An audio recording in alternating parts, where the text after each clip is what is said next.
Hello, my friend. The world of magic, filled with legends and ancient tales, is opening its gates once again. Tonight, in the Gryffindor dormitory by the crackling fireplace, I will share another story with my friends. Join us, for the magic is about to come alive. The night had settled deep over London, a velvet hush broken only by the rustle of parchment in the Ministry of Magic's dimly lit Auror office. Most of the wizards had gone home hours ago, but one lamp still burned, a pool of gold upon the desk of Harry Potter, head of the Auror department. He leaned over a stack of reports, his brow furrowed, the familiar scar faintly visible in the lamplight. The world had been quiet for many years now, peaceful even. But that peace had its weight. It was made of ghosts and memories that never quite faded. Harry rubbed his temples, preparing to pack up for the night, when a faint knock sounded at the door. He looked up, startled. No one ever came this late. "Come in," he said. The door opened with a low creak. A junior Auror, a nervous young man with ink-stained fingers, stepped inside, clutching a sealed envelope wrapped in black ribbon. "Sir," the Auror began, "this was found tonight, under Malfoy Manor. The excavation team uncovered a hidden vault, sealed with powerful dark magic. Inside was this." Harry stood. The air around the envelope felt heavy, charged. The parchment shimmered faintly, as though it didn't quite belong in this world. "Who was it addressed to?" he asked quietly. The young wizard swallowed. "It wasn't. But the seal, it bears the mark of you-know-who." For a long moment, Harry said nothing. The old name, though whispered, brought a chill into the room, as if the shadows themselves had leaned closer to listen. Voldemort's name had not been spoken in years, and yet here it was again, written on the wind like a curse refusing to die. "Leave it with me," Harry said at last, "and don't speak of this to anyone outside the department." When the Auror left, Harry stood alone with the letter. He recognized the symbol pressed into the black wax. A serpent coiled around a skull, faintly cracked with age. He'd seen it burned into the arms of Death Eaters, carved into walls, traced in the air by a wand. It was the dark mark. Unmistakable. He ran his fingers along the parchment, and a prickle of magic tingled at his fingertips. It wasn't ordinary magic.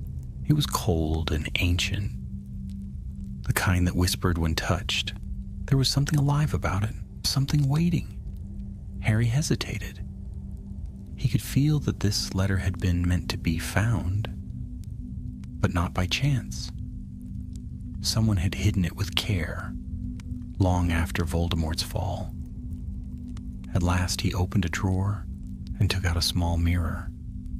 The communication mirror once paired with another that lay now in Ron Weasley's home. He tapped it with his wand. "Hermione," he said softly.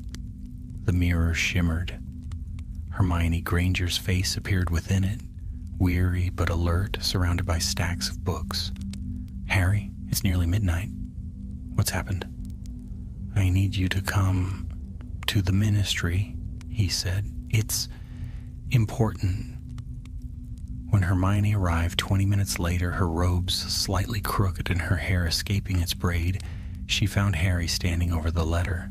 The glow from it pulsed faintly across his face. "That's dark magic," she said immediately, eyes narrowing. "Powerful, too. I can feel it from here."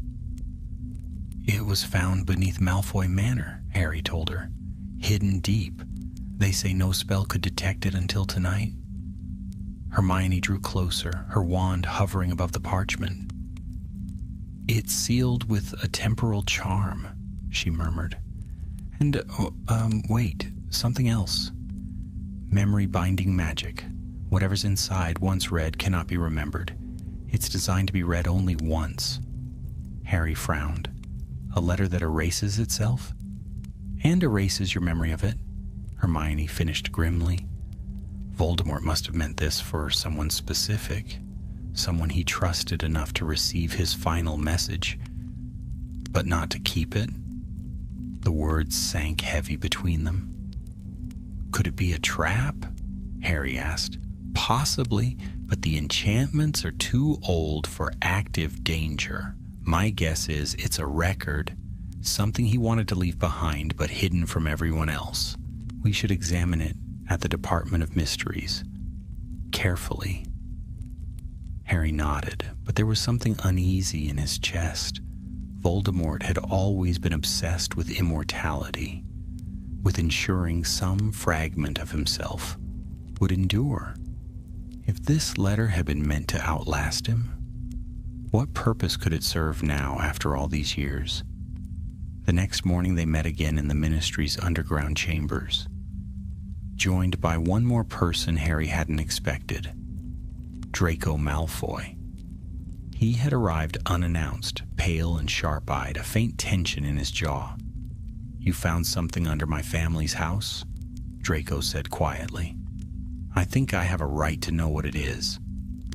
Hermione shot Harry a wary glance, but he nodded. "You're right," Harry said. "But if this is dangerous..." Draco cut him off. "Dangerous things seem to have a way of finding you, Potter. I'm not here to argue. I just want to know what my father was hiding." Together, the three of them approached the sealed letter, now placed under containment wards that shimmered faintly in the air.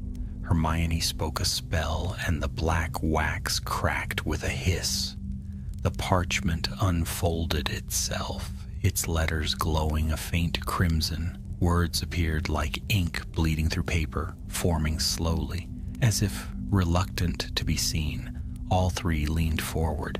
The handwriting was unmistakable, sharp, deliberate, cruelly elegant. "To the one who finds this, know that memory itself is a weapon. What you learn here, you will not recall. Yet your actions will serve me still." Harry's pulse quickened. Hermione's wand trembled slightly. Draco's face had gone very pale. "There is one last piece of my will that breathes still in shadow. Seek it, and you seal your fate. But ignore it, and the world will unravel piece by piece until I return." The ink shimmered, then bled away entirely, vanishing into nothing. The parchment turned blank in an instant. What? What just happened? Draco breathed. Hermione's lips parted in disbelief. "The spell's complete. It's gone. Everything we just saw, everything we read, we'll forget it within the hour." Harry felt the chill spread down his spine. He folded the empty parchment carefully, though he knew it was useless now. Already he could feel the memory of the words slipping like sand through his fingers. "We need to find out what he meant," he said quickly, "before it's gone." Hermione's eyes were wide. "Then we better start now." And as the first light of dawn crept through the Ministry's high windows, the three of them, the boy who lived, the brightest witch of her age, and the son of a Death Eater, set out once more into the darkness that refused to die. The morning after the letter vanished from their sight, Harry awoke with a strange emptiness pressing behind his eyes. He remembered fragments. A letter, a warning, something about Voldemort's will, but the words themselves had slipped away like mist. Every time he tried to grasp them, they dissolved into nothing. At the Ministry, Hermione looked no better. Dark circles shadowed her eyes, and she carried a thick volume titled Memory Charms and Irreversible Enchantments. under her arm. Draco was waiting already in the conference chamber, pale as frost, his expression unreadable. "Well?" Harry said as he entered. "Anything?" Hermione sighed. "Whatever the letter said, it's gone completely. I tried a dozen retrieval spells. Nothing. The enchantment's perfect. It erased itself from parchment and from memory alike. But you remember something, don't you?" Draco asked sharply. "A feeling, at least?" Hermione hesitated. "A warning," she said softly, "and the word shadow." Harry nodded slowly. That same word had lingered faintly in his mind too, though he couldn't recall its place or meaning, just the echo of dread it carried. Draco leaned forward. "Then we follow what we can. If the letter was found in Malfoy Manor, perhaps it referred to something else hidden there." "That's risky," Harry said. "That place was saturated with dark magic for years. It's still under ministry restriction." Draco gave a thin smile. "And yet it's my home. I know the halls you don't. You can waste weeks searching blindly, or I can take you straight to the oldest vault." Hermione looked between them, uncertain, then nodded. "It's our best lead." So it was that by the next night they stood once more before the pale, sprawling silhouette of Malfoy Manor. The moon hung over it like a watchful eye, and the iron gates opened with a creak that echoed across the quiet Wiltshire fields. Draco led the way through corridors, long silent since the war. Dust gathered on portraits whose painted inhabitants had fled or turned their faces away. The house smelled faintly of age and disuse, and beneath that something else, a trace of magic too old to fade. In the drawing room, Hermione paused. "The aura's stronger here," she murmured, "something beneath us." Draco approached the fireplace. "Here," he said, tapping one of the marble tiles. "My father once told me never to touch this stone. He said it was cursed, which naturally made me try it when I was 9. Harry raised a brow. "And what happened?" "I woke up 3 days later and couldn't remember my own name." Draco's tone was dry, but there was no humor in his eyes. "Whatever's under here, it's protected by the same kind of spell work as that letter." Hermione knelt and began tracing runes along the base of the fireplace. Sparks flickered blue beneath her wand. "It's a concealment array," she said, "layered over a temporal lock. It's old, possibly predating Voldemort himself. Someone must have adapted it later." With a muttered incantation, she struck the final rune. The tile cracked with a loud snap and the floor shuddered. A small staircase spiraled downward into darkness. Harry drew his wand. "After you, Malfoy." Draco sneered faintly, but descended first, the tip of his wand lighting the narrow steps. They wound downward colder with every turn, until they reached a low stone chamber. Cobwebs hung from the ceiling, and strange symbols glowed faintly on the walls. Serpents' eyes and fragments of words, in a language none of them recognized. In the center stood a stone pedestal.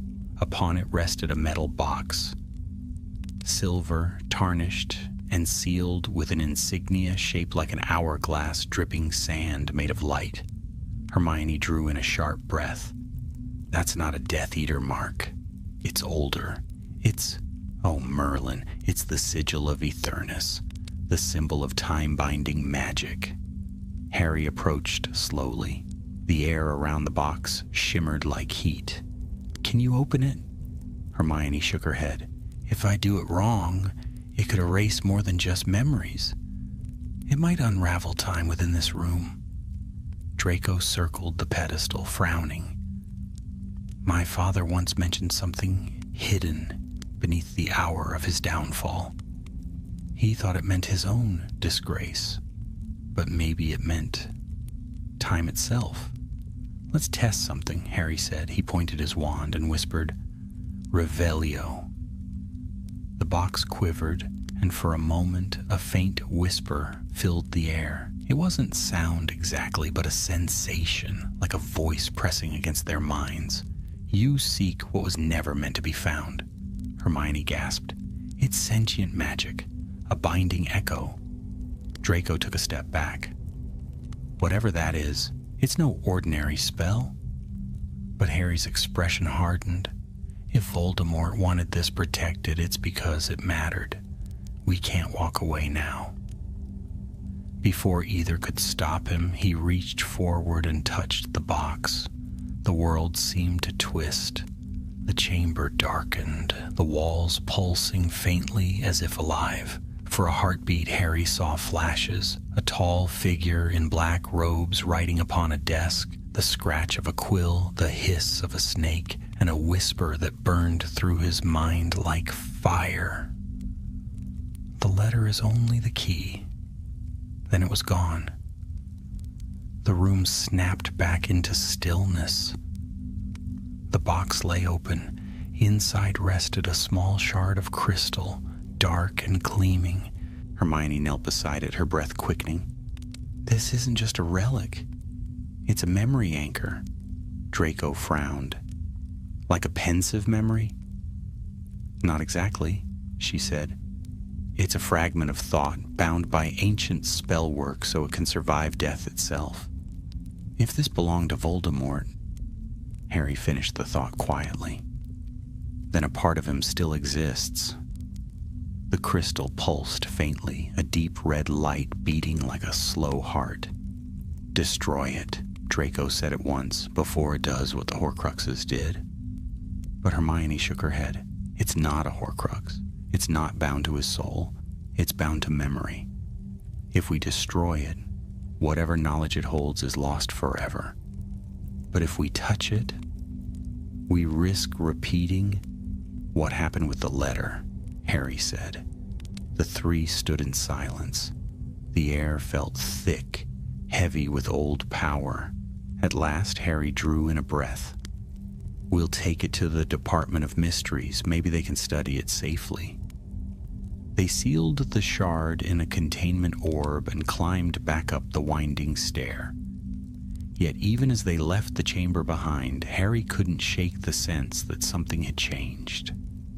The shadows in the corners seemed to move when he wasn't looking. The air hummed with a quiet rhythm, like a distant heartbeat following them up through the halls. When they reached the open night again, Draco turned toward the manor. "Whatever you've started, Potter, it won't end well. My family's past should have stayed buried." "Maybe," Harry said, "but someone wanted it found." As they disapparated from the dark lawn, a faint wind stirred through the corridors they had left behind. In the underground vault, the symbols on the walls flickered to life once more, and the open pedestal whispered softly into the empty air. "The key has been taken. The hour begins." The night wind was sharp as they apparated onto the ministry steps, and for a moment the world tilted strangely before righting itself. Harry blinked, steadying the glass orb in his hands. Inside it, the crystal pulsed faintly, its dark light swirling like smoke trapped in water. Hermione's expression was grave as they hurried through the marble atrium. "We must move quickly," she murmured. "That thing is radiating temporal magic. If it's not stabilized, it could affect the flow of time around it." Draco followed in silence, his pale face unreadable beneath the hood of his cloak. The flickering torches reflected faintly in his eyes. "You're saying it could undo time itself?" he said at last. Hermione shook her head. "Not undo it, distort it, twist memory and reality together until one devours the other." They descended into the lower levels through a maze of narrow corridors until they reached the Department of Mysteries. great circular door opened before them with a low groan, revealing the room of black glass walls and endless doors. The sound of their footsteps echoed, hollow and distant. An unspeakable met them there, a tall witch with gray hair and eyes that seemed to see through them. "Potter," she said in Granger Malfoy. Her gaze lingered on the orb. "You've brought something dangerous." Harry nodded. "We found this beneath Malfoy Manor. It's bound with dark magic. We think it's connected to Voldemort." The witch's expression did not change, but her tone grew colder. "Then it should not exist." She extended her hands to take it, but Harry hesitated. "We need to understand what it is first. Destroying it without knowing could make things worse." For a long moment, the unspeakable studied him. Then she nodded. "Very well. But whatever happens, you stay behind the ward line." They entered the time chamber, a cavernous room filled with shimmering clocks that floated in the air like orbs of light. At its center stood the great bell-shaped hourglass, grains of golden sand flowing upward instead of down. The witch placed the orb upon a pedestal surrounded by runes and began chanting lowly. The crystal inside shivered, then pulsed once, sharply. Every clock in the chamber stopped. The air grew heavy and the golden sand froze mid-fall. For a heartbeat, all sound vanished. Harry felt the world hold its breath. Then came the whisper, faint, echoing, and unmistakably cold. "You sought the key. The door will open." The orb cracked. Hermione shouted a counterspell, but the light burst outward, scattering like embers. The room shook violently. The unspeakable's voice cut through the noise. "Containment breach." Harry lunged forward, shielding his eyes as shadows spilled from the broken orb. They swirled across the chamber, shaping themselves into fleeting forms, flashes of faces, places, moments half forgotten. He saw a vision of Voldemort's pale face, lips moving in silent words. He saw himself, younger, standing before the mirror of Erised. He saw Hogwarts at night, the castle windows glowing like stars. And then the visions were gone. The light dimmed, leaving only silence. The crystal lay shattered upon the floor, but something remained. A faint mark burned into the stone beneath it. A serpent coiled around an hourglass. Draco spoke first, his voice hoarse. "What just happened?" Hermione scanned the air with her wand, her expression tight. It released something, a trace, a memory, or perhaps a command. The unspeakable looked grim. Temporal resonance, it's already spreading through the ministry. As if on cue, the lights flickered. Somewhere far above, a distant alarm began to sound. They rushed out of the time chamber, and Harry's heart sank. The corridors had changed. The torches along the walls burned with blue fire, and shadows bent strangely as they moved. Portraits shifted positions between glances, their painted faces muttering in panic. "What's happening?" Draco demanded. "The resonance is warping time," Hermione answered. "Different moments are bleeding into one another. It's pulling fragments of the past into the present." As they turned a corner, they froze. Standing before them was a figure in dark robes, his face hidden beneath a hood. For a heartbeat, Harry thought his mind was playing tricks, until the figure lifted his head. Voldemort, or rather, something that looked like him. His eyes were hollow pits of red light, his features blurred like an imperfect memory. He opened his mouth, and when he spoke, his voice echoed like a dozen whispers at once. "You opened the seal?" Harry raised his wand. "You're not real." The phantom tilted its head. "Reality is what you remember, Potter, and memory is mine to command. Then it moved. The air rippled around it, and the floor buckled under the force of its magic. Hermione shouted a barrier spell. Draco hurled a curse that shattered against the apparition like glass against stone. Harry darted forward, slashing his wand through the air. Expelliarmus! The spell hit, and the figure dissolved into smoke. But as the mist cleared, more shapes began to form along the hallway, faint outlines of Death Eaters flickering in and out like ghosts. "Run!" Hermione cried. They sprinted through the corridor as spells cracked through the air, the very walls shifting around them. The ministry itself seemed to twist alive. Doors appeared where none had been, stairs reversed direction, and echoes of past voices filled the halls. Shouts, screams, laughter, and the terrible hiss of Parseltongue. At last, they burst through a door into the atrium, gasping for breath.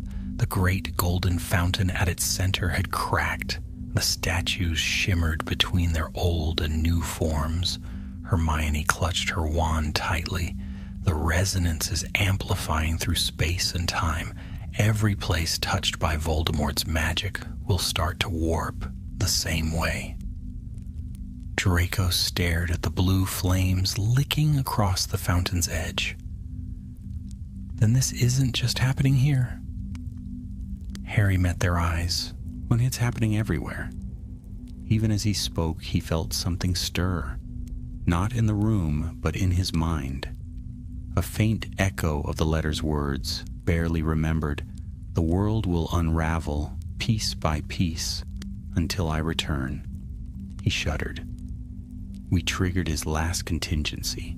Whatever Voldemort left behind, it's awake.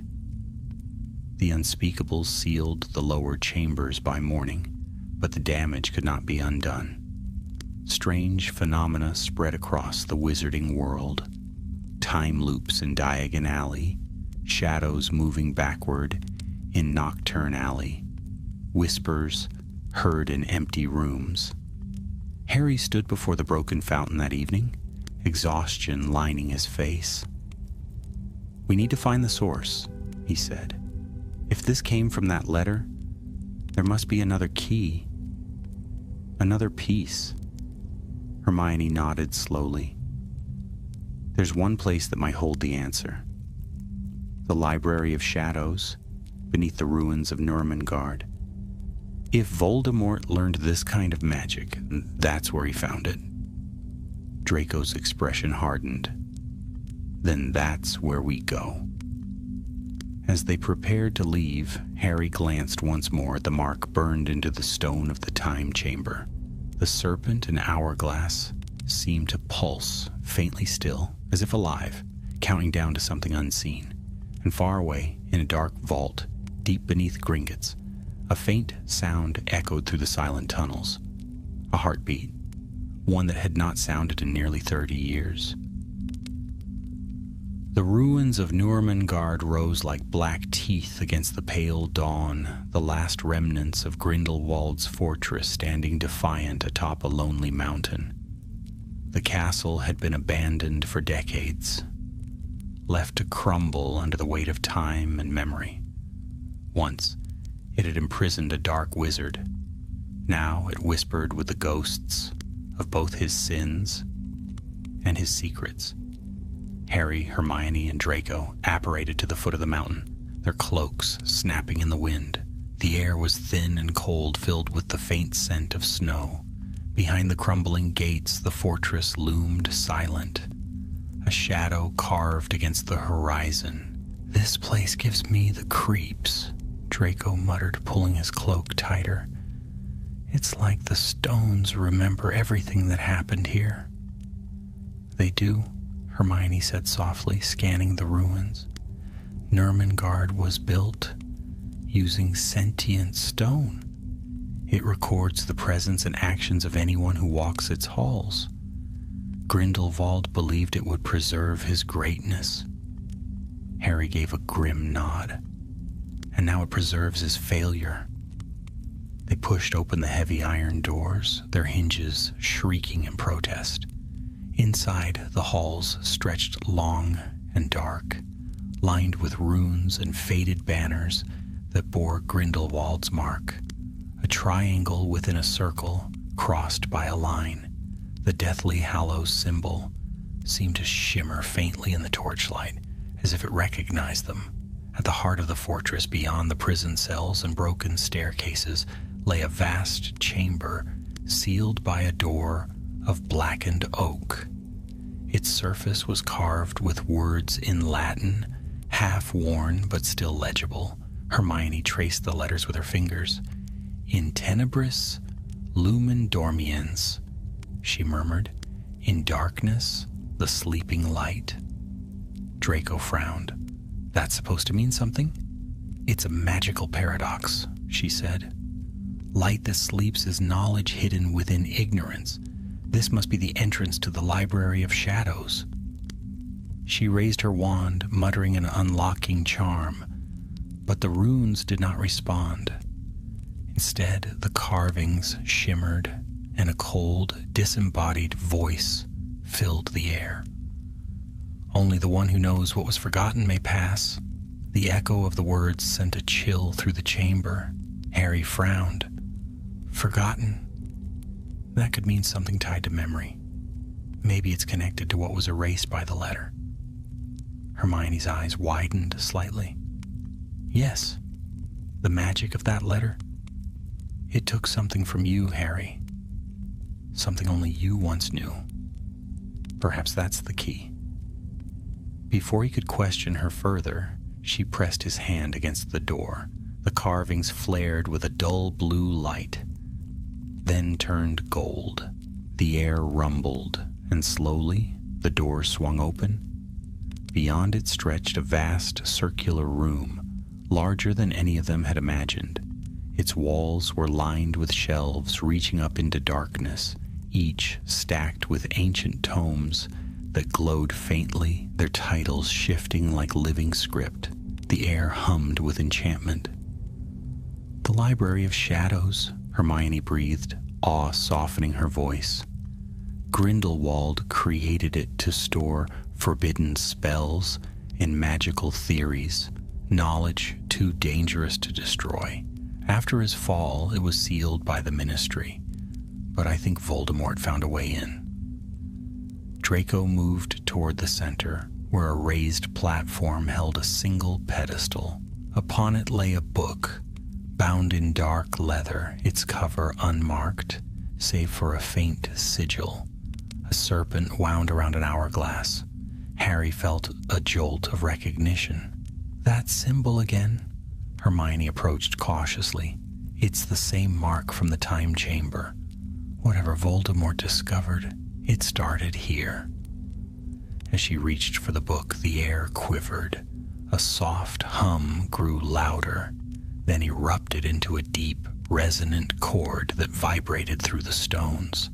A rush of spectral light filled the chamber, and a figure appeared above the pedestal. It was Grindelwald, or rather his echo, a preserved memory flickering like a ghost. His eyes glowed pale blue, his face cold and wise. "So," the apparition said softly, "another seeks the wisdom I left behind."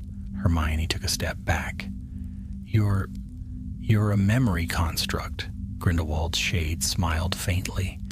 "A fragment of thought bound by spell. My purpose remains to guard what cannot be mastered without ruin." His gaze shifted to Harry. "And you, Harry Potter, you carry the mark of destiny upon you still." Harry met the Phantom's eyes. "You're saying Voldemort came here, aren't you?" The ghost's expression darkened. "He came, yes. He sought what even I would not touch, the spell of recollection. It bends memory into existence, allowing a thought to shape the world. He wished to preserve his will beyond death, to be reborn not in flesh, but in remembrance." Draco's voice was low. "And he succeeded." "Partly," Grindelwald's echo replied. "He wove his essence into the fabric of time itself, A letter, a curse, a trap, a spell that cannot be read twice, for it consumes the reader's mind, reshaping them to carry his final design. Hermione's hand trembled as she touched the edge of the pedestal. So the letter wasn't just a message. It was a vessel. Harry's throat went dry, and whoever reads it becomes part of his spell. The ghost's eyes glimmered with a terrible understanding. Yes, the spell now lives in you. Silence fell.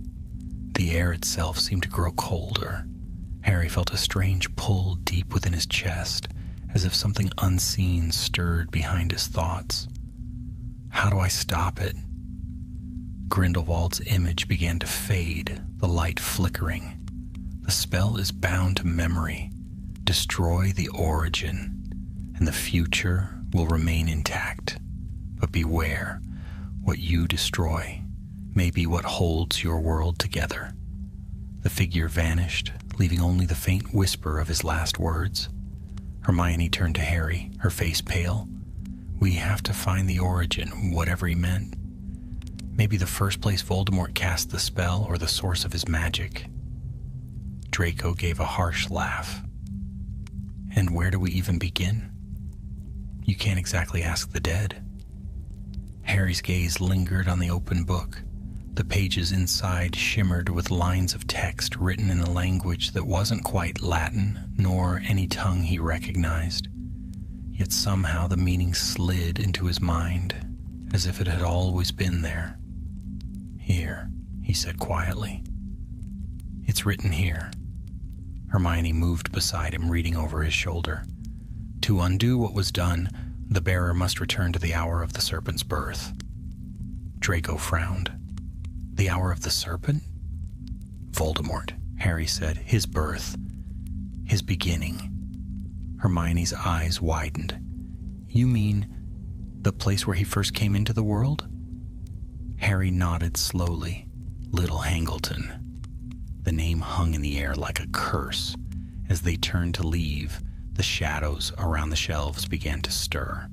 Books rattled, pages fluttered, and then out of the darkness, a figure stepped forward, tall, thin, and impossibly familiar. For a heartbeat, Harry thought it was another echo of Grindelwald, but then he saw the serpent eyes, gleaming red beneath the hood. The voice that followed was soft and cold. You should not have come here, Harry Potter. Voldemort, or what remained of him, stood before them. His form was half shadow, half light, shifting like smoke caught between worlds. You carry my memory, he whispered, and through you, I shall live again. The torches flared, the shelves shuddered. Harry raised his wand. Not this time. But even as the spell left his lips, he felt the pull. A dark thread winding through his mind, whispering in his own voice. You opened the letter. You carry the will. The light burst from his wand, but Voldemort's shadow only smiled. And then the world dissolved into blackness. Harry awoke to silence, deep, suffocating silence. The world around him was dim, cast in a gray haze that rippled like mist over water. He lay on a cold stone floor, the air damp and heavy, his mind struggling to recall what had happened. The library, the shadow of Voldemort, the spell. Harry. The voice came softly, urgent but trembling. He turned and saw Hermione kneeling beside him. Her robes were torn, her face pale, a thin cut along her cheek. Beyond her, Draco stood, with his wand raised, scanning the shadows that surrounded them. They were no longer in the library. The chamber they stood in was unfamiliar, vast, circular, and dimly lit by candles that burned with pale greenish light. The walls were carved with serpents and skulls, the air filled with a faint hiss that seemed to come from nowhere. Where are we? Harry asked, rising unsteadily. Hermione shook her head. I don't know. When you cast that spell, everything just collapsed. I think we were pulled through time or memory. Draco's voice was low, uneasy. Look at the markings. This isn't any place from our time. It's old. Older than Hogwarts, even. The language carved into the walls. It's parcel tongue. Harry stepped forward, the whispering in the air growing louder as he approached the nearest wall. His scar burned faintly. He brought us here, or his magic did. The carvings twisted subtly under his gaze, rearranging themselves until they formed words he could understand. Hermione and Draco stepped closer, but the writing shimmered only for him. Here the serpent was born, and here it shall return. Hermione read the expression on his face and whispered, "Is the hour of the serpent, isn't it? The spell brought us to its origin." Harry nodded slowly. "Little Hangleton, the Riddle House, this must be it. Not as it is now, but as it once was." A distant sound echoed through the chamber. Footsteps, faint but deliberate. They turned, wands raised. Out of the shadows, a figure emerged, cloaked and hooded, his movements graceful and slow. "Lower your wands," said a voice that sent chills through Harry's veins. "If I had wished you dead, you would not have awakened." The hood fell back, revealing a young man, pale, dark-haired, handsome in a cold, unnerving way. His eyes gleamed with intelligence and cruelty alike.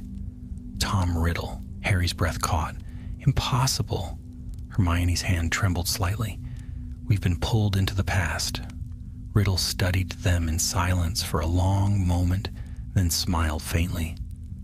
"So, the threads of time have brought you here. Intriguing. I have always suspected that destiny itself bends to those who dare to reshape it." Draco stepped forward, his voice tight. "You're dead. You've been dead for decades." Riddle's smile deepened. "Dead? No. Death is only for those who leave nothing behind.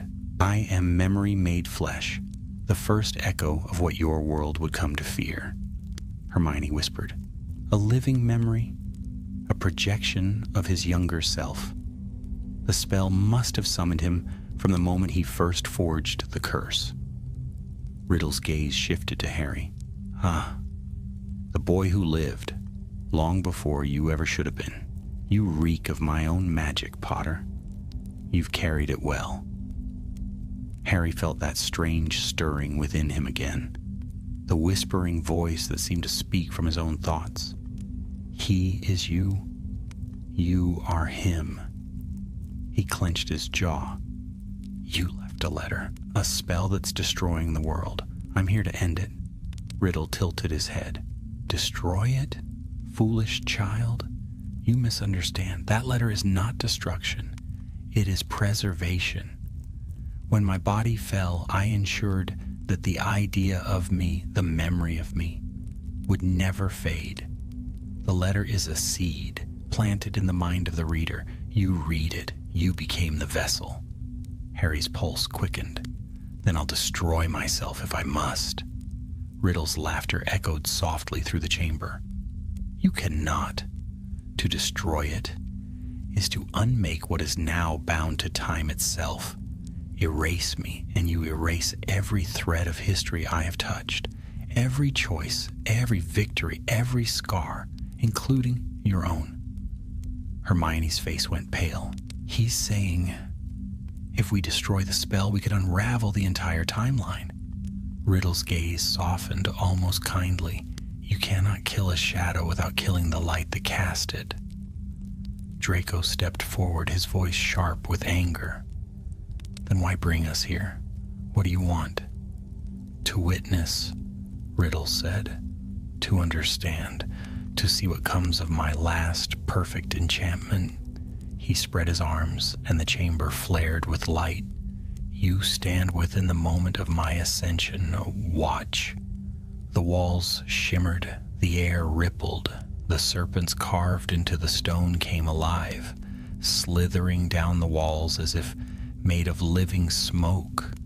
A great circle formed upon the floor, its edges glowing red. Within it appeared the spectral image of a man, older, snake-faced, robed in black. Voldemort as Harry had last seen him.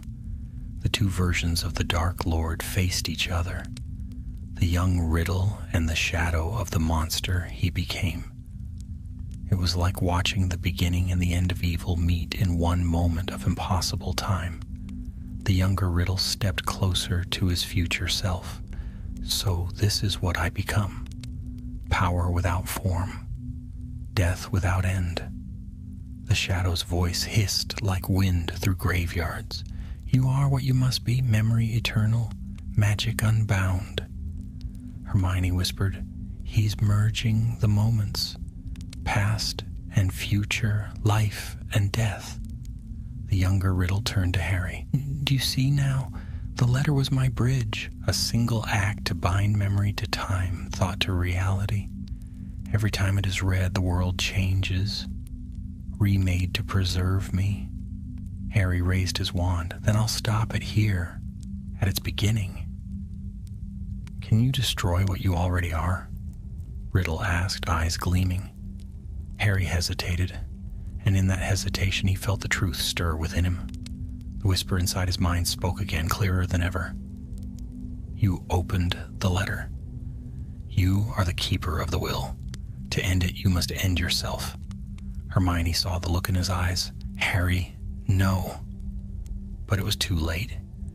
He stepped into the glowing circle. The magic flared, burning cold through his veins. For an instant, he saw flashes. His life, his friends, the Battle of Hogwarts, the faces of the dead and the living, and beyond it all he saw Voldemort, not as a man, but as a shadow, woven through every memory of that war. He understood then. The curse was not just in him, it was in history itself. The only way to end it was to break the memory. He turned his wand toward his own chest. Obliviate. The word left his lips and the world exploded in white light. The circle collapsed. The serpents screamed and vanished. The shadow of Voldemort shattered like glass struck by sunlight. The younger Riddle's image flickered once, then dissolved into smoke. Hermione rushed forward, catching Harry as he fell. His eyes fluttered open once, unfocused, his voice faint. It's over. Then he went still. For a long time no one spoke. The chamber grew silent again, the green flames dying one by one. Only the echo of the spell remained, faint and distant, fading into the stones. Draco looked down at him. He did it. He actually broke it. Hermione held Harry's hand, her eyes filled with tears. He's not gone, she whispered. He's just forgotten. Outside, the world stirred. Time itself seemed to sigh in relief. The distortions faded, the skies cleared, and the shadows that had whispered through the wizarding world fell silent. And somewhere deep in the earth where magic slept, a letter turned to ash. Its final secret lost forever. But in a quiet London flat days later, a man with untidy black hair awoke from a dream he couldn't remember. He rose, rubbing his scar absently, and felt only peace. Hermione would come to see him that morning. She would not speak of what had happened, nor would he ask. Some things, she thought, were best left forgotten. But sometimes when the wind blew through the trees, Harry would pause, feeling as though he'd heard a whisper, not a voice of threat or darkness, only a memory fading away, a memory that could never be read twice. The rain fell softly over London, whispering against the windows of 12 Grimmauld Place. The old black family home stood silent now, no longer a headquarters for war, but a relic of it. Inside, candles flickered in narrow corridors. their light casting long shadows across the portraits that slept uneasily upon the walls. Hermione sat alone in the drawing room staring into the fire. Its flames burned low, reflecting in her tired eyes. A book lay open on the table beside her, but she had not turned a page in an hour. The events of that night, the letter, the library, the circle of serpents, haunted her waking thoughts. Harry had survived, yes, but he had awakened without memory of it all. To him, the last weeks were a blur, lost to exhaustion and duty. He remembered neither the letter nor the curse. He remembered Hermione and Draco, the ministry, and the peace that had followed, but nothing of Voldemort's final spell. And Hermione, bound by her promise, had said nothing. The clock struck midnight. Somewhere upstairs the floor creaked, a sign that Harry was still awake. He often walked the halls at night now as if searching for something he could not name. She heard the door open behind her. Hermione? His voice was gentle, uncertain. She turned and smiled faintly. You should be resting, Harry. He stepped closer to the firelight. His hair was tousled, his scar faint beneath the glow. Couldn't sleep, he admitted. Dreams again? Not bad dreams, just strange. What kind of strange? He hesitated, frowning slightly as if reaching for a word that wouldn't come. It's like I'm standing somewhere dark and someone's talking to me. I can't see them, but I know their voice. It feels like they're asking me to remember something important. Hermione's heart tightened. And do you? He shook his head. No.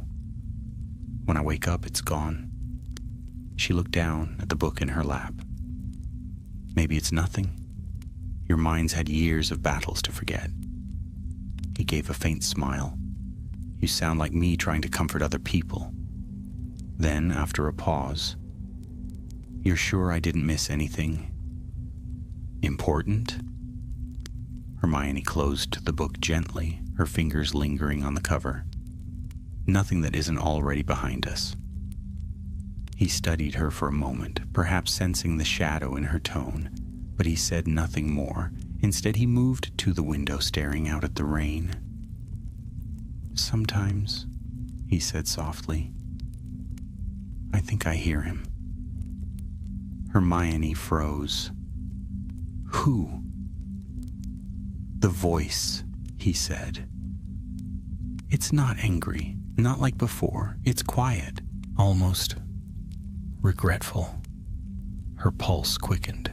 Harry, he turned to her, eyes distant. It sounds like me? The words hung in the air, heavy as a spell unspoken. Before she could answer, the clock struck again, once, twice, thrice, and from somewhere deep within the house came a faint sound. Not a creak or a knock, but the flutter of paper. They both turned. Harry frowned. What was that? The sound came again. A whisper, soft and brittle, like parchment sliding across stone. Hermione rose, wand in hand, and followed it to the hallway. The light dimmed as they moved, the air colder with each step. The noise led them to the study, the same room where Sirius once kept his cursed relics locked away. On the desk lay a single envelope. Hermione felt her breath catch.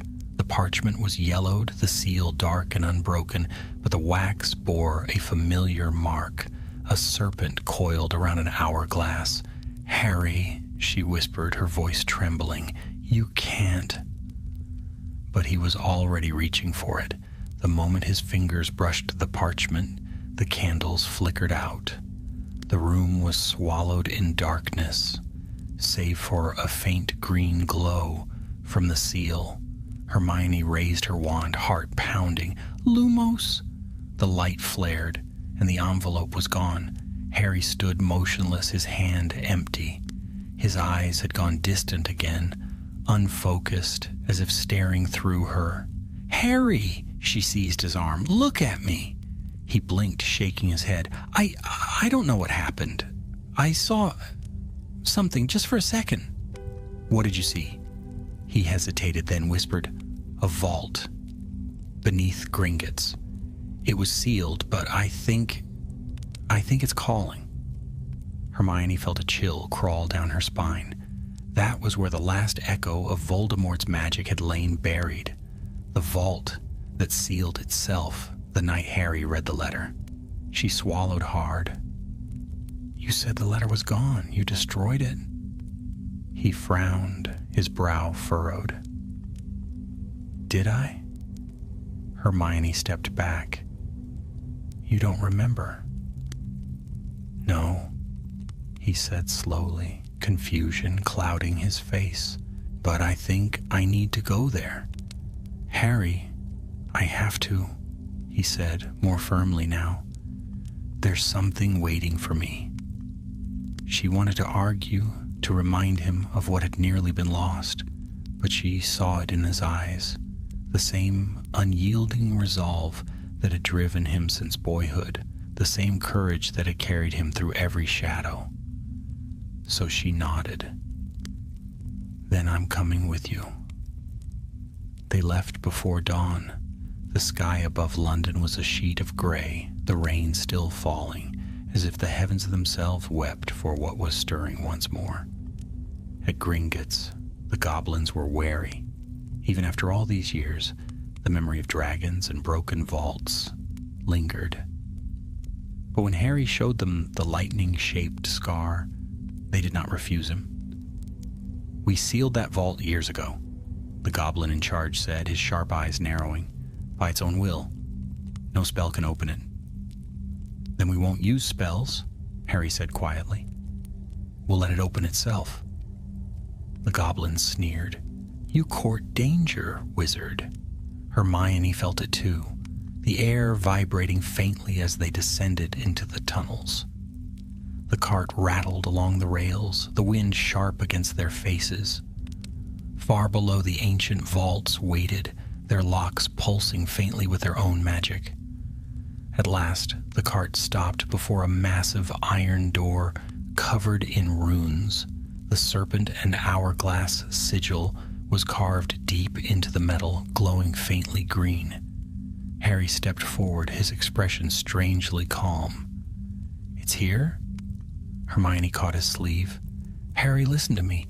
If this is what I think it is, if it's the last remnant of him, then you can't face it alone." He met her eyes, his voice low. "I'm not. You're here." The vault shuddered. Slowly the sigil began to move, the serpent coiling around the hourglass as the sand within it started to fall. A voice whispered from the darkness beyond the door, faint but unmistakable. "Memory never dies, Potter. It waits." The door creaked open. A gust of cold air swept through, carrying the scent of earth and time. Inside, darkness stirred. Something vast, patient, and aware. Harry took a breath and stepped through. The light from Hermione's wand followed him, casting long shadows along the walls. And for an instant, just before the vault swallowed them both, the serpent mark flickered once more. The hourglass turned. The first grain of sand fell. The air within the vault was colder than the deepest winter. It pressed upon them like invisible water, thick and heavy, as though the world beyond its walls no longer existed. The door groaned shut behind them with a finality that echoed through the chamber like the toll of a bell. Hermione's wand burned faintly, its light fighting the dark. Lumos Maxima. The vault bloomed with pale illumination. The light revealed a chamber vast and circular, its walls carved of dark stone veined with silver. Ancient runes gleamed along the ceiling in serpentine patterns, winding inward to a single point above their heads where a great symbol glowed, the serpent and the hourglass. Harry stood still, his face pale in the cold light. "It's the same mark," he murmured, "everywhere we go." Hermione moved closer to the center of the chamber, her voice low. This place isn't just a vault, Harry. It's a construct, a repository of magic older than the vaults themselves. Her eyes swept across the floor, and she saw what lay there. Rows of objects, wands, coins, fragments of glass, bones, mirrors, each sealed within its own ring of runes. Every item pulsed faintly, alive with enchantment. Memories, she whispered. He's preserved memories. Not in the mind, not in a pensieve, but in things. Harry knelt beside one of the rings. Inside lay a small silver locket, cracked down the middle. His chest tightened. "I've seen this before," he said. "It's the same kind of object he used for the Horcruxes." Hermione nodded grimly. "Only these are different. These weren't fragments of his soul. They're fragments of time. He's trying to anchor moments of his life so that even when forgotten, they still exist." Harry rose slowly, his breath fogging in the chill. "Then this is the origin of the curse. The letter, the shadows, everything comes from here." The air shuddered as though the vault itself had heard him. The serpent sigil upon the ceiling flared with green light, and the ground trembled beneath their feet. "Harry!" Hermione began, but her warning came too late. The light spilled downward in a spiraling torrent, and from the darkness of the far wall a shape began to form. It was not a man, not wholly. It was made of shadow and memory, the echo of something once living but long unbound from flesh. Its eyes were twin embers, red as blood and endless as the void. "You return," it said, its voice a whisper of wind through graves. "The vessel of remembrance." Harry stepped forward. His hand trembled around his wand, but his gaze did not waver. "Voldemort." The shadow inclined its head. "A name for what once was. But names are for the living. I am what remains when memory defies death." Hermione raised her wand, her voice steady. "You're an echo, nothing more. Whatever power you once had, it ends here." The shadow laughed softly, a sound that froze the air. "Ends? No, Miss Granger, nothing ends. You of all people should know. Knowledge cannot be destroyed. It only changes form." Harry's pulse hammered in his ears. The same whisper he had carried since the letter brushed against his thoughts, curling through his mind like smoke. "You opened the door. You are the keeper." He shook his head. "No, you're finished. Whatever's left of you is within you," the shadow finished gently. "You tore me apart once, Harry Potter, but in destroying my body, you gave my memory purpose. The letter was merely a seed. You are the soil in which I grew." Hermione took a step toward him. "Don't listen." But the vault shifted again, the runes on the walls flaring like stars in motion. Images flickered in the air around them, scenes from long ago, memories suspended like ghosts. Harry saw the Chamber of Secrets, the Forbidden Forest, the Great Hall filled with fire and battle. Then he saw himself, older, standing in a ministry office, holding a letter sealed with black wax. Hermione's voice echoed faintly beside him, distorted as if from far away. "Once read, it cannot be remembered." And then, just as swiftly, the vision was gone. The shadow's form wavered and grew stronger, drawing itself upright until it towered above them. "I gave you my final gift, Potter, a memory that cannot die. You destroyed the vessel, but you remain bound by the will of it." Harry's wand hand tightened.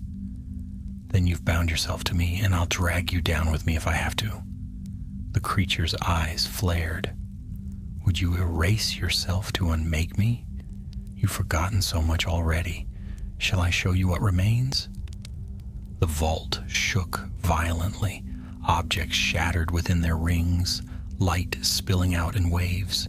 Hermione shouted something, but the roar drowned her voice. The magic surged upward, wrapping around Harry like chains of flame. He gasped, falling to one knee as the air filled with visions again. Faces, places, and memories he did not remember living. He saw himself standing beside Dumbledore's tomb. He saw Ginny's smile, then her face, fading like smoke. He saw Ron's laughter, the burrow at dusk, the ministry shining beneath a summer sky. Each image burned, then vanished. Hermione grasped his shoulder. "Fight it, Harry." Her voice cut through the storm, a single point of light in the swirling dark. He met her gaze, and in that instant he saw not the frightened witch beside him, but every memory of her that had ever mattered. The girl in the library with ink-stained fingers, the fighter who had faced death beside him, the friend who had never once let him fall. He seized that memory, held it fast, and shouted a single word that tore through the vault. "Finite!" The storm faltered. The shadow shrieked, its form twisting violently, light tearing through it in ribbons. Hermione raised her wand, adding her power to his. "Ex Memoria!" The magic struck. The serpent sigil shattered, spilling sparks like falling stars. The shadow writhed, splitting apart into 1,000 fragments of smoke and light, each fragment whispering as it vanished into the air. For a heartbeat, silence returned. Then came a final whisper, soft, almost mournful. "You cannot kill a memory. You can only forget it." The last of the shadow faded. The light dimmed. The vault was still. Hermione collapsed beside Harry, gasping. He lay on the cold floor, his eyes half open, breathing hard. "Is it over?" she whispered. He looked around the vault, the scattered relics now dark and lifeless, the runes extinguished. "I think so." But deep within the silence, faint and nearly lost, came the slow fall of sand. Hermione froze. The hourglass. They looked up. The serpent symbol had reformed, faint and dim, but not gone. The sand within the hourglass still moved, slowly, steadily. Harry rose unsteadily. "Then it isn't finished." Hermione's expression hardened with fear. "If the shadow was only part of him, the rest is still somewhere in the world," Harry said quietly, waiting. They left the vault in silence. As they ascended through the winding tunnels, neither spoke. The air grew warmer, lighter, but the weight of what lingered pressed on them still. When they reached the surface, the sun was breaking through the clouds, scattering light across the city. It should have felt like morning, like hope. But to Hermione, it felt like the pause between heartbeats.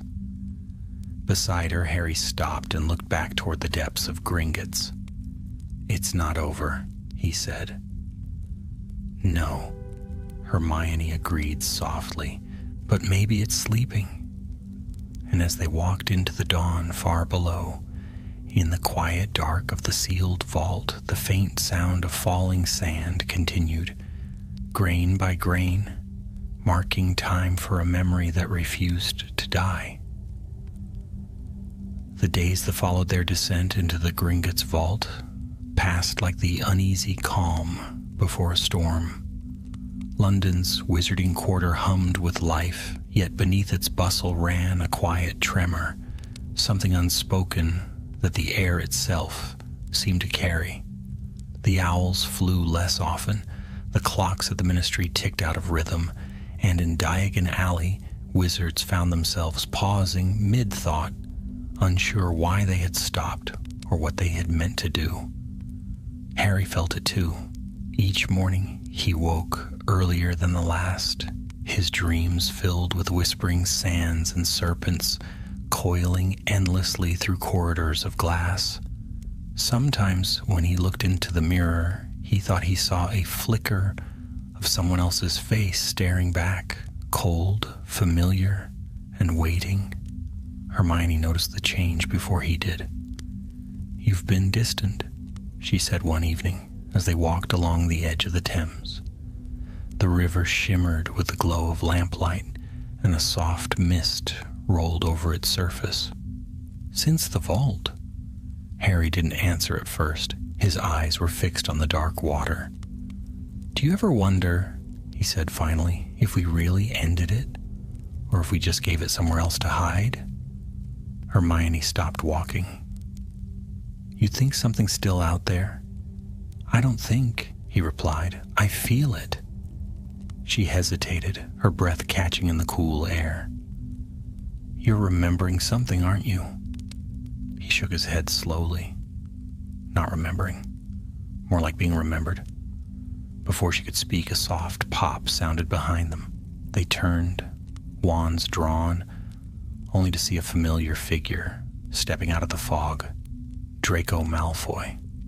He looked pale, thinner than when they'd last seen him, his gray eyes wide and troubled. "I thought I'd find you here," he said, his voice low. "You feel it too, don't you?" "The shift?" Hermione lowered her wand, though her suspicion remained. "What kind of shift?" Draco approached, glancing warily around them as though the mist itself might listen.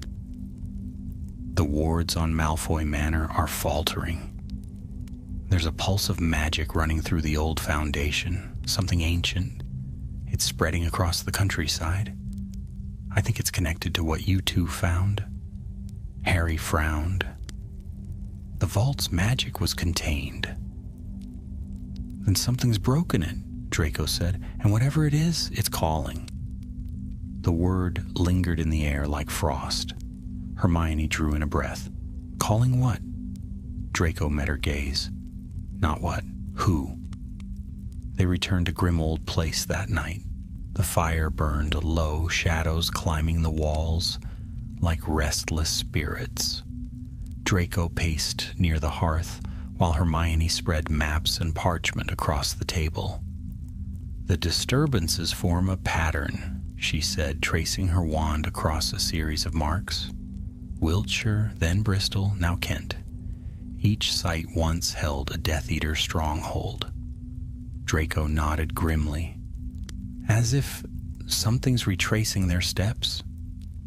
Harry stood at the window, his reflection barely visible against the glass. Beyond the fogged panes, the night was heavy and still. "It's following a memory," he murmured. Hermione looked up. "Whose?" He turned, his scar faintly glowing in the firelight. "Mine." For a long moment, no one spoke. Then Draco said, "If that's true, Potter, then we're already too late. Whatever you released, it's tied to you.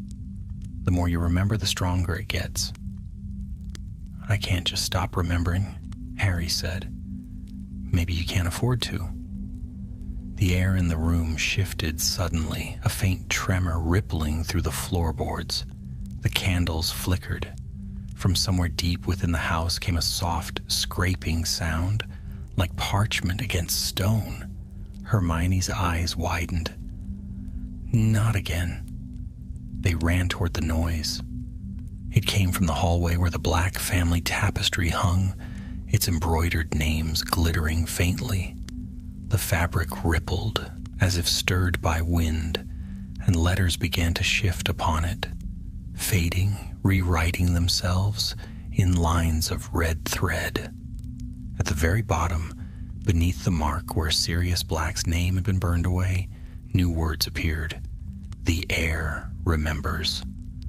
Draco whispered, "What in Merlin's name?" The candles went out. The hallway plunged into darkness, and for a heartbeat, the world seemed to hold its breath. Then a faint light began to glow from the wall itself, green, pulsating, alive. A voice echoed through the house, cold and familiar. "Memory never dies." Harry's wand snapped up. "Show yourself." The green light flared, forming a tall, shifting shape at the far end of the corridor. It was not Voldemort, not exactly, but something born of his image. The outline shimmered like smoke caught in glass, its features blurred yet unmistakable. "Harry Potter," the voice said, almost tenderly, "you tried to forget. You tried to bury me. But I am not bound to time. I am bound to thought. Every memory of me, every whisper of my name feeds me." Hermione stood beside Harry, her wand blazing. "He's feeding off the world's memory of him," she said. "Every story told, every recollection, it's bringing him back." Draco took a step backward. "Then there's no stopping him. You can't erase history." Harry's jaw tightened. "Maybe not, but I can stop it from remembering." He raised his wand, summoning a gust of magic that swept through the corridor. The apparition wavered, its form unraveling, but even as it faded, its laughter echoed, low and patient. "Erase me and you erase yourself." The light vanished. The house fell silent again, though the air was colder than before. Hermione steadied herself against the wall. "He's right. Every time you fight it, it consumes more of you. The magic's linked." Draco looked between them. "So what's the plan, then? Let him rise?" "No," Harry said quietly. "We find the root of him, the first thought, the first memory that made him what he was, and we end that." Hermione's brow furrowed. "You mean—" Harry nodded. "The night he became Voldemort, the night he killed his father." Draco's eyes widened. "You're talking about time travel again." "I'm talking about stopping this before it ever began." Hermione's hand trembled slightly as she lowered her wand. "Harry, you saw what happened in the vault. The boundaries of time are fragile.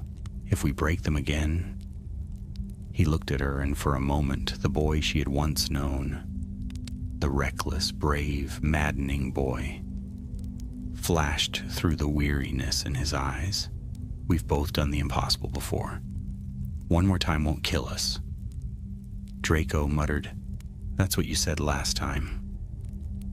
But he didn't protest further. They worked through the night, scouring the old rooms for remnants of Sirius's time-turner notes and fragments of the Ministry's forbidden research. By dawn, they had pieced together a single spell, a gateway woven from memory rather than time. "It doesn't send you back," Hermione explained, her voice quiet. "It takes you into the memory itself, lets you walk within it. But if the connection fails, you could be trapped there." Harry nodded. "Then we make sure it doesn't fail." Draco glanced toward the fading fire. "And if you change something, what happens to us?" Harry looked at him steadily. "Then you won't remember me." The silence that followed was heavier than words. At last, Hermione drew a deep breath. "Then we do it together." The spell circle was drawn upon the floor in silver ink, its lines glowing faintly in the dim light. Harry stood in its center, his wand raised, the weight of the past pressing close around him. Hermione and Draco stood on either side, their wands joining his. Harry spoke the first words of the incantation. The air trembled. The world bent. Light burst outward like the shattering of glass, gold, white, and green. And when it cleared, the three of them were gone. Grimmauld Place stood silent once more, the map and candles untouched. But upon the table, the parchment that Hermione had used to mark the Death Eater sites began to shift again, new lines forming in ink that shone like blood. At the center of the map, where all paths met, one name appeared. Slowly, deliberately, as if written by an unseen hand. Riddle House. And beneath it, faint and almost invisible, a second line followed. The serpent stirs. They fell through light. It was not falling in the mortal sense, but a descent through time itself, a slow drift through layers of memory, as though the world were a great ocean and they were sinking to its forgotten depths. Harry, Hermione, and Draco landed with a thud upon cold earth. The air was damp, thick with the scent of rain and soil. Above them, the sky was a dim, bruised gray. A house stood on the hill before them, tall, lonely, and unmistakable. The Riddle House. Harry rose slowly, staring at it with a strange mixture of dread and recognition. The windows were dark, the shutters broken. Even in this vision of memory, the place breathed unease. Hermione whispered, "It's like stepping into a ghost story." Draco brushed mud from his cloak, his pale eyes scanning the yard. If this is truly his first murder, then we're standing in the night it all began. They made their way up the path. The grass whispered under their feet, heavy with dew. Somewhere in the distance, an owl called, a soft, haunting sound that carried through the stillness. At the edge of the path, the front door loomed before them, its black paint cracked and peeling. Harry hesitated, his hand hovering over the handle. Hermione placed a hand on his arm. "We're inside his memory," she said. "He can't see us, not unless we interfere." Harry nodded and pushed the door open. The hall beyond was dim, filled with the scent of dust and disuse. Candles flickered on the walls, their flames trembling as if afraid. Voices drifted from somewhere deeper in the house, muffled, human. They followed the sound into a grand dining room. 3 people sat at the long table, a middle-aged man and woman, both pale and fine-featured, and an older man with stern gray eyes. They were silent, tense. "The Riddles," Hermione murmured. Draco frowned. "They don't look like monsters." "They weren't," Harry said quietly. "Not until tonight." The door at the far end of the room creaked open. A boy entered, 16, perhaps 17 years old. His face was calm, his hair neat, his eyes cold. He moved like a shadow, gliding across water. Tom Riddle, even in this younger form, there was something inhuman about him. His gaze swept the room, lingering on each of the 3 figures, as though he were memorizing them. "Tom?" the older man said uncertainly. "What are you doing here? You've no business." The boy raised his wand. There was no shout, no warning, only light, cold, green, and final. The 3 riddles fell without a sound. Hermione gasped, covering her mouth. Draco's knuckles whitened around his wand, though he knew it was useless here. Tom stood still for a long moment, watching the lifeless bodies with the faintest hint of satisfaction. Then, with quiet precision, he knelt beside them and touched his wand to the air. Runes formed in light, ancient, serpentine. Hermione's eyes widened. "That's the same sigil, the serpent and the hourglass." Draco muttered, "He's binding it. The moment of the murder, he's preserving it." Harry's scar burned faintly. This is where it began. The spell that would one day bind his memories, his essence, his name. They watched as Tom murmured incantations in a language lost to time. The air shimmered, ripples spreading outward until the very walls seemed to breathe. With each word, the light around him deepened from gold to red to a darkness that devoured color itself. When he spoke the final phrase, the sigil burned bright upon the air, alive and terrible. Memoria Aeternum. The light struck him, flaring around his form. For a heartbeat, he seemed to vanish, then reappear, eyes glowing faintly with something new and dreadful. He looked toward the window, and for an instant, Harry thought those eyes met his own. Hermione whispered, "He can't see us. He shouldn't be able to." But Tom tilted his head slightly, as though listening to a sound no one else could hear. "Who watches?" he murmured softly, his voice carrying across the room. The three of them froze. Harry's wand tightened in his grip. "He knows." The boy's gaze turned to the doorway. Slowly, he raised his wand again. "Memory bends both ways," he said. "If you walk within it, you leave footprints." The room shuddered. The walls twisted, and the candle flames flared blue. "Run!" Hermione shouted. They fled into the hall, but the house was changing. The corridors stretched and warped, doors vanishing and reappearing in impossible places. The portraits on the walls screamed soundlessly, their painted eyes weeping black tears. Draco cursed under his breath. "He's turned the memory against us." "Keep moving," Harry called. "The spell's collapsing." They burst through a door and found themselves not outside but in a graveyard. Mist swirled thick around their feet. The tombstones leaned like watching sentinels.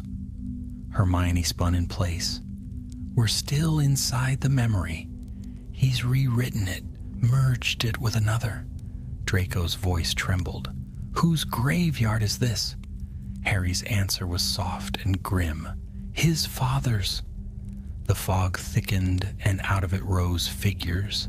Not alive, not dead, but memories of those Tom Riddle had slain. Their faces were pale, their eyes empty. They circled slowly, whispering in a dozen voices. You open the door. The world remembers. The serpent stirs. Hermione raised her wand, trying to carve a path through the fog. This isn't just a memory anymore. It's becoming real. From the shadows beyond, the graves came movement. The young Riddle stepped forward again, his form clearer than before, his eyes burning. "You cannot destroy what is woven into time," he said. "You cannot unmake memory." Harry stepped between him and the others, the air around his wand crackling. "Then I'll change it." Riddle's smile was cold. "And lose yourself?" Harry's voice was steady. "If that's the cost." He struck first. His spell ripped through the mist, slamming into the boy with a burst of white light. The graveyard roared around them, the ground splitting, shadows writhing. The dead cried out, their voices a single echo of grief and rage. Hermione joined him, casting the same counter-curse she had used in the vault. Draco followed, their three wands blazing in unison. "Ex Memoria!" The light erupted, the graves shattered. Riddle's form broke apart into fragments of gold and shadow, swirling upward like ash caught in the wind. The ground gave way beneath them. For an instant there was only falling. The mist, the graves, the house, all dissolved into nothingness. Then silence. They awoke in darkness. The floor beneath them was stone, cool and solid. The air no longer hummed with the weight of memory. Hermione groaned softly, sitting up. "Did we do it?" Harry looked around. They were back in Grimmauld Place. The circle on the floor still glowed faintly, its lines cracked and fading. Draco exhaled shakily. "I don't think I'll ever sleep again." Hermione rubbed her temple. "If we erased the origin of his magic, then..." Harry interrupted quietly. "We didn't erase it. We changed it." She frowned. "What do you mean?" He looked down at his hand. A faint mark now glimmered on his skin. The serpent and the hourglass. Smaller than before, but alive. "It's not his anymore," Harry said. "It's mine." Outside, dawn broke across London. The city stirred, unaware that history itself had shifted. But somewhere, far beneath the world of men, in the vault where sand still fell within the silent hourglass, the serpent's eye flickered open once more. The days after their return passed like a fevered dream. The world seemed quieter now, but not in the way peace should feel. It was the hush before something vast took breath. The skies above London were heavy and low, as though the air itself watched and waited. Harry scarcely slept.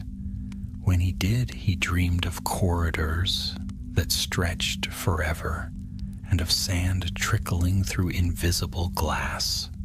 The mark on his hand, the serpent and hourglass, glowed faintly beneath his skin, as if a heartbeat pulsed within it. He kept it hidden beneath his sleeve, though it throbbed when he neared anything old, magical, or once touched by darkness. Hermione worked tirelessly in the days that followed, researching what fragments of lore might explain what he had become. Draco stayed with them too, though he avoided conversation, keeping mostly to the shadows of Grimmauld Place, as though uncertain which side of the story he now belonged to. "Every record I can find says the same thing," Hermione said one morning, slamming another tome shut. Voldemort's enchantment was tied to permanence. His will was built to survive every attempt at erasure. If you changed the foundation of that spell, Harry, then the memory's power had to find somewhere to go.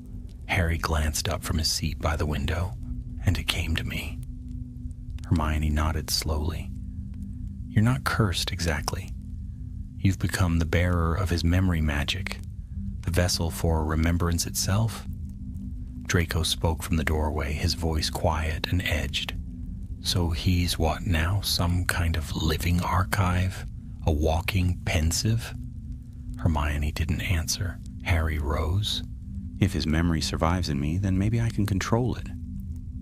Or maybe it will control you," Draco said coldly. "You can't wield something built from his will without consequence." Harry met his gaze, calm but resolute. "If it means keeping the world safe, I'll bear it." The silence that followed was heavy. Even the house seemed to listen. That night, as rain whispered against the windows, Harry sat by the dying fire. The embers burned low, their glow throwing flickering light across the old black family crest above the mantel. The mark on his hand shimmered faintly, and the room seemed to bend around it. He closed his eyes. For a moment, he let the hum of the magic sink into him. The sound was soft, distant, like 1,000 whispers all speaking at once. Then beneath it, he heard a single voice. "Memory is not evil. It is merely eternal." He opened his eyes. The fire had dimmed to a thread of gold. A figure stood in its reflection, a faint silhouette, neither ghost nor living man. "Voldemort," Harry whispered. The shadow did not move. "No. You destroyed that name. What remains is what you chose to carry." Harry rose slowly. "Then what are you?" "A memory," the voice said. "Yours, mine, ours. It no longer matters." Hermione appeared at the doorway, pale with alarm. "Harry, who are you talking to?" He looked back at the hearth. The figure was gone. Only the embers remained. "I think," he said quietly, "he's part of me now." Over the next days, the strange occurrences began again, but differently this time. Books moved of their own accord when Harry neared them, their pages fluttering open to passages about memory charms and temporal spells. Portraits in the house turned their faces to him as he passed, muttering under their breath. At night, he dreamed not of darkness, but of knowledge, runes glowing across endless walls, voices reciting the histories of magic long forgotten. Hermione grew more anxious with each passing day. "The spell's evolving," she told him one evening, as they pored over her notes. "It's no longer trying to resurrect Voldemort. It's teaching you, transferring his knowledge, maybe even his instincts." Draco, leaning in the corner, folded his arms. "And what happens when Potter decides he rather likes having all that power?" Harry ignored him. "There's a reason this is happening. There's something the memory wants me to see. He looked down at the serpent mark, which pulsed faintly in answer, as if it agreed. That night he waited until the others slept. Then he lit a single candle and placed his hand upon the mark. "Show me," he whispered. The world fell away. He stood again in the vault beneath Gringotts. But it was not as he remembered it. The stone glowed faintly with runes, the air thick with golden light. The hourglass above him hung suspended, vast and radiant, the serpent winding endlessly around it. A voice spoke behind him. "You have come full circle." He turned. It was the same shadow he had seen in the fire, but this time its face was clearer. It was neither Voldemort nor Tom Riddle, but something between them, softened by memory, stripped of hatred. Harry raised his wand instinctively. "Why show yourself again?" The shadow smiled faintly. "Because the world forgets. It always forgets. You, Harry Potter, are its last remembrance. You hold the truth of what was, what is, and what might be." "I don't want it," Harry said. "You cannot unmake remembrance," the shadow replied. "But you can choose how it is kept. Will you let memory fester in fear and myth, or will you guard it as wisdom?" Harry lowered his wand. "You're saying this is my choice." "It has always been," the voice said. "Even in forgetting, you were the keeper." The vault's light grew brighter. The serpent began to dissolve into streams of gold. Harry felt the weight of countless moments pressing upon him. The echo of the war, the laughter of friends long gone, the sorrow of loss, the triumph of peace. Every memory that shaped the wizarding world coursed through him like wind through leaves. He saw Dumbledore's eyes, calm and knowing. He saw Snape's final breath. He saw Ginny's smile, Ron's laughter, Hermione's fierce determination. And through it all, the whisper of the shadow followed. Memory is power, but it is also mercy. Choose what you will remember, and let the rest sleep. The light swallowed him whole. When he opened his eyes again, he was back in Grimmauld Place, the candle guttering beside him.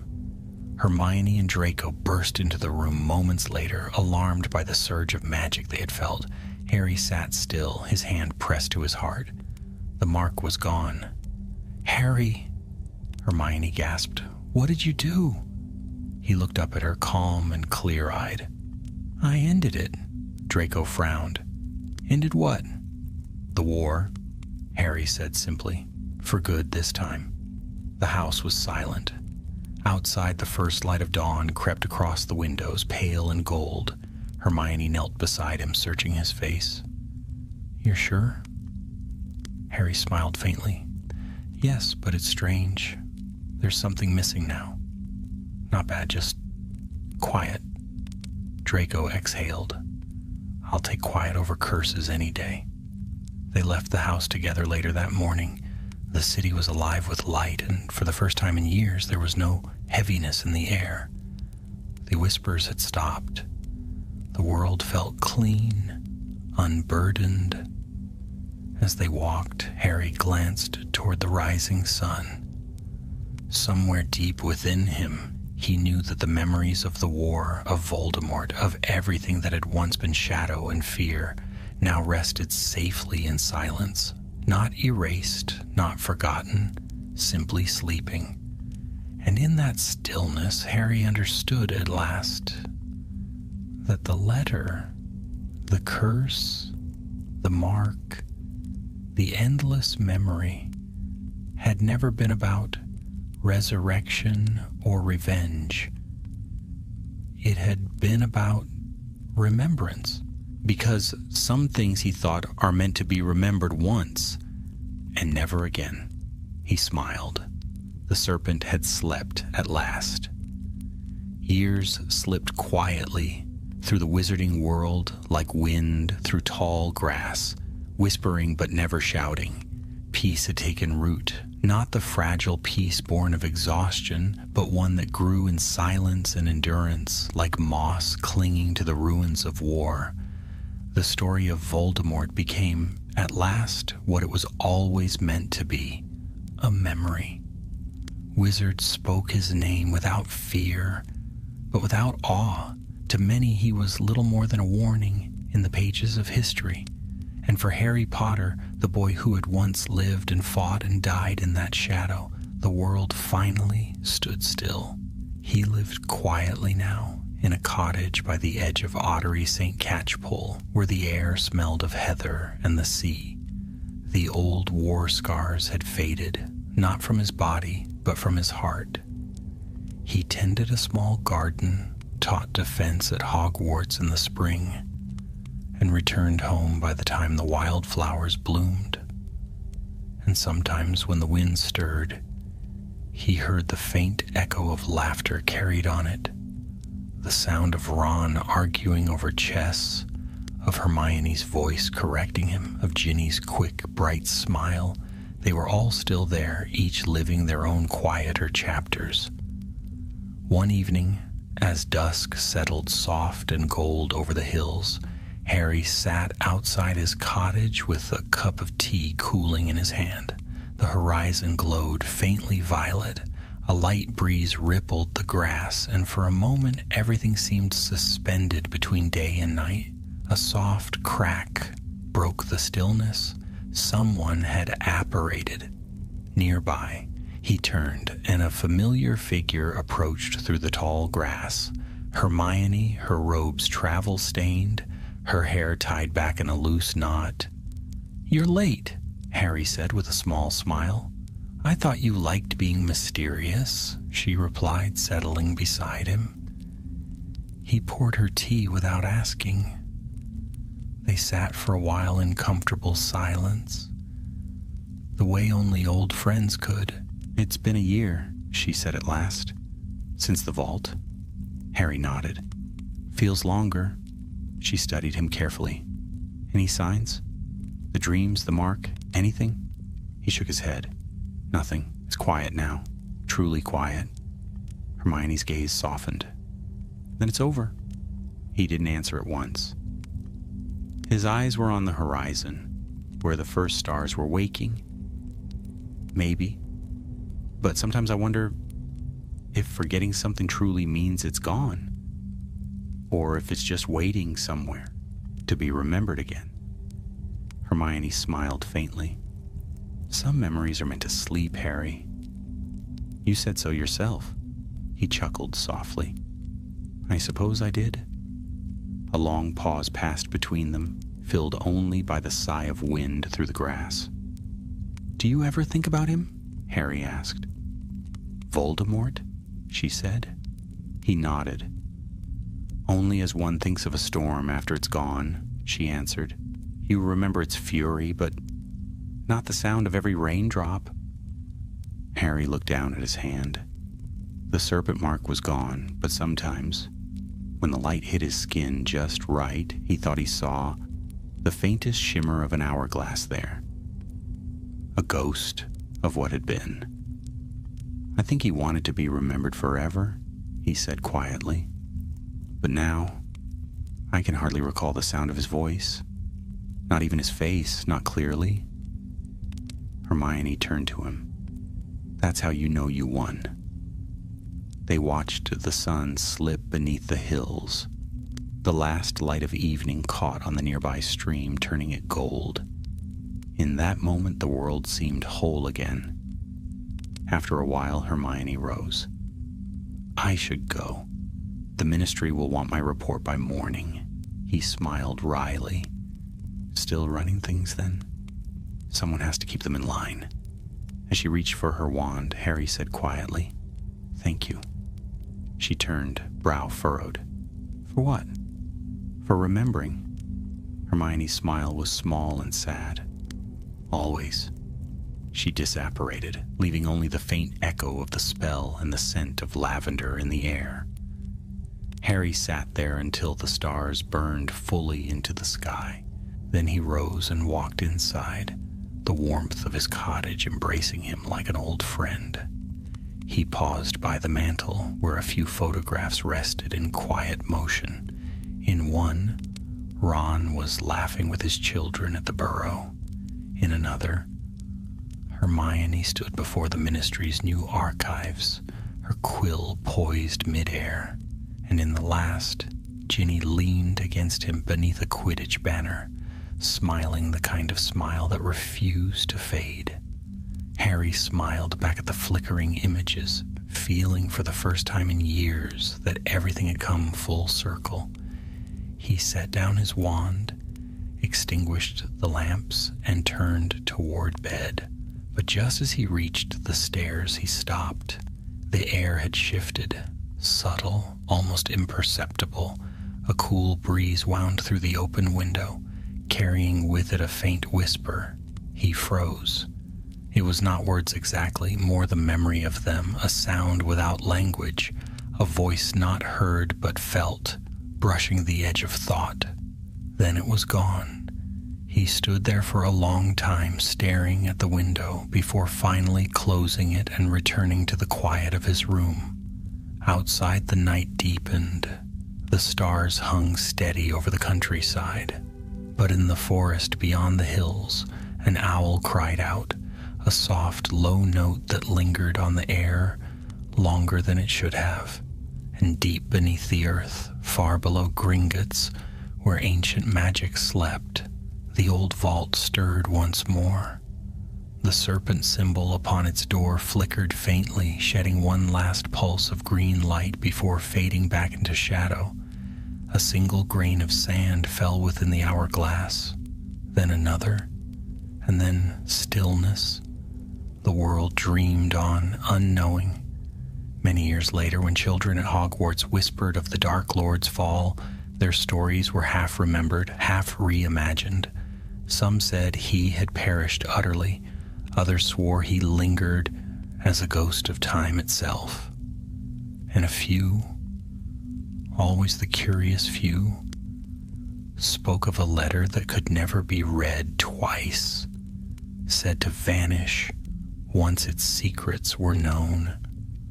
No one ever found it, but every now and then, when the moon was high and the castle's corridors hushed, the portraits would whisper of the man who bore the weight of the world's memory, and then let it go.